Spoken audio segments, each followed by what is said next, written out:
안녕하세요. 오늘 저희가 함께 살펴볼 자료는 암호화폐 시장, 특히 요즘 비트코인 상승세랑 또 알트코인 상황에 대한 건데요. 네, 왜 비트코인만 오르고 내 알트코인은 잠잠할까? 이거 진짜 궁금하셨죠? 보내주신 유튜브 영상 발췌본이랑 분석 문서 보면서 그 이유, 또 앞으로 전망까지 한번 깊게 파헤쳐 보겠습니다. 좋습니다. 특히 그 시장의 동력, 유동성이나 미국 규제 같은 거요. 이런 게 중요하다고 하니까 여러분 투자에도 좀 통찰을 얻어가셨으면 합니다. 네, 보내주신 자료들 보니까 기관 투자자 움직임부터 해서 거시경제 지표, 또 말씀하신 그 스테이블 코인 법안, 이게 진짜 중요해 보이더라고요. 한번 연결해서 큰 그림 그려보죠. 좋습니다. 그럼 첫 번째 주제부터 가볼까요? 비트코인 대 알트코인, 이 온도 차이가 왜 나는 걸까? 자료 보니까 비트코인은 막 신고가 경신하는데 구글 트렌드 점수는 37점? 개인 관심은 오히려 낮다고요? 네, 맞아요. 이건 좀 의외인데 가격이 너무 올라서 부담스러운 건가요? 네, 정확해 보셨습니다. 지금 상승은 뭐랄까, 개인이 아니라 기관 투자자들이 거의 주도하고 있다는 분석이 많거든요. 아, 기관들이요? 네.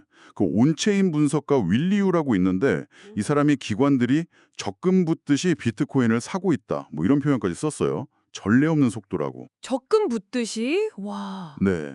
그리고 비트코인 현물 ETF로 돈 들어오는 것도 크고요. 근데 반면에 알트코인 대부분은 여전히 뭐 마이너스 30%에서 마이너스 60%이 수준에 머물러 있죠.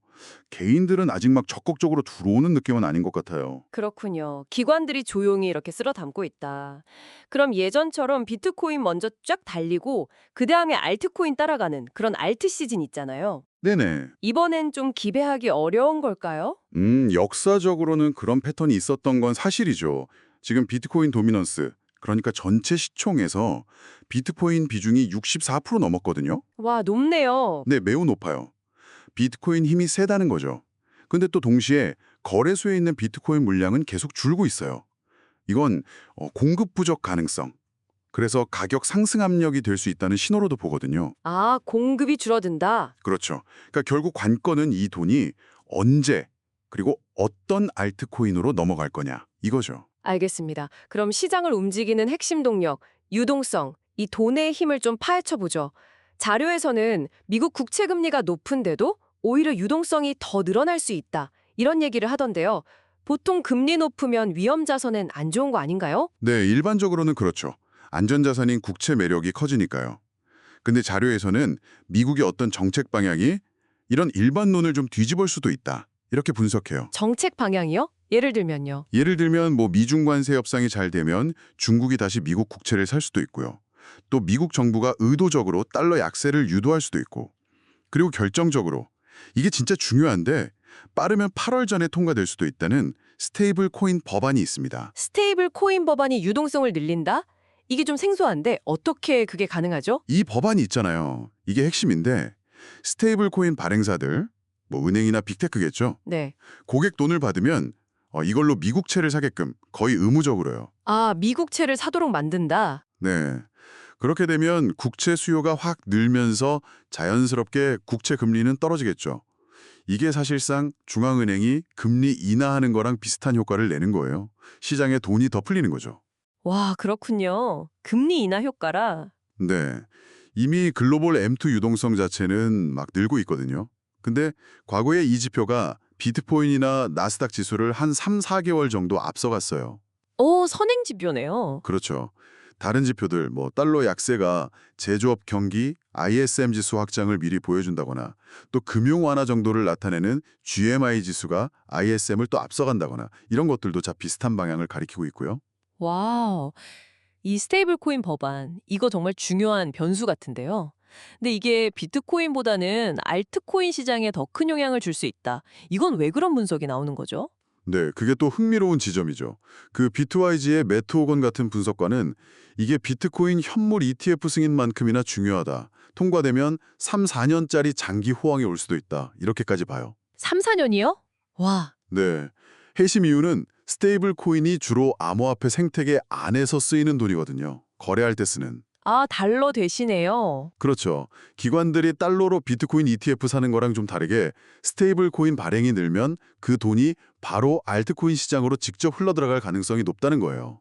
뭐랄까, 암호화폐 생태계 전용 부양책 같은 느낌. 오호, 생태계 전용 부양책이라 그럼 어떤 분야가 수혜를 볼까요? 자료에서 꼽는 건 일단 이더리움이나 솔라나 같은 메인 플랫폼들, 그리고 그 위에서 돌아가는 체인링크 같은 오라클, AV 같은 대출 프로토콜, 유니스왑 같은 탈중앙화 거래소, 또 레이어2 솔루션이나 리도다오 같은 스테이킹 서비스, 이런 것들이에요. 특히 이더리움 생태계 전반이 가장 큰 수혜를 입을 수 있다, 이런 전망이 많습니다. 그렇다면 이게 모든 알트코인이 다 같이 오르는 건 아니겠네요. 아까 자료에서 그들이 선택한 코인이라는 표현이 나왔는데 상당히 인상 깊었어요. 네, 맞아요. 앞으로 시장이 엄청나게 양극화될 수 있다는 경고죠. 양극화요. 네, 기관들 투자 대상이 되거나 ETF 후보군에 오르거나 아니면 월가나 특정 정치인, 예를 들면 트럼프가 좋게 얘기하는 그런 소위 선택받은 코인들, 이런 애들은 크게 오르는데 나머지는 대부분, 심지어 98% 이상은 그냥 소외되거나 사라질 수도 있다. 이런 냉정한 분석이에요. 98%. 와, 무서운데요? 그렇죠. 그래서 진짜 잘 골라야 하고 시총 작은 잡코인 같은 건 비중을 5% 미만으로 아주 신중하게 관리하라는 조언도 있었고요. 그 트럼프 관련 밈코인이 단기간에 1300% 넘게 올랐다는 내용도 있었잖아요. 이런 건 어떻게 봐야 돼요? 잔류에서는 그런 현상을 약간 대중 관심을 끌어서 시장에 참여시키려는 글로벌 펌핑 현장의 단면이다. 이렇게 분석하더라고요. 펌핑 현장? 네, 개인 투자자들을 유인하는 미끼 일수는 있는데 변동성이 너무 크고 진짜 위험하다는 거죠. 듣다 보니 궁금해지네요. 그럼 진짜 광풍, 자료에 나온 표현대로 광분의 도가니탕이나 롤렉스 시즌 이런 건 언제쯤 올까요? 그 자료에서 경고하는 과열 신호들은 이런 거예요.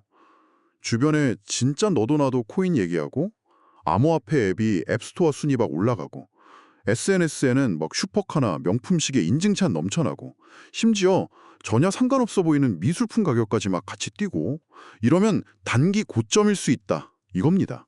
아, 주변 분위기를 잘 봐야겠네요. 그렇죠. 현재로서는 아직 그런 본격적인 광풍보다는 좀 예열 단계 아니냐 이런 분석이 좀 더 많은 것 같아요. 자, 오늘 나눈 이 이야기들이 여러분께 어떤 의미가 있을지 한번 정리해 볼까요? 시장은 이제 기관들이 조용히 비트코인을 사모으는 단기를 지나서 스테이블 코인 법안 같은 규제 변화를 계기로 유동성이 알트코인으로 흘러들어갈 가능성, 이걸 좀 앞에 두고 있는 것 같다. 이렇게 볼 수 있겠네요. 네. 하지만 중요한 건 그 유동성이 모든 알트코인한테 다 골고루 가진 않을 거라는 점이죠. 그렇죠. 아까 그 양극화. 네. 자료는 이 스테이블 코인이라는 촉매제가 특히 이더리움 ETH를 중심으로 한 어떤 선택받은 생태계에 좀 더 집중될 수 있다. 이걸 시사하고 있어요. 그러니까 시장의 양극화 가능성은 항상 좀 염두에 두셔야 할 것 같습니다. 마지막으로 여러분께 질문 하나 던지면서 마무리하겠습니다. 자료에 따르면 기관들은 조용히 움직이는데 대중적인 광기는 나중에 밈코인 같은 걸로 톡발될 수 있다고 해요. 그럼 그 과정에서 여러분은 어떤 신호를 보고 아, 이건 건전한 성장이다.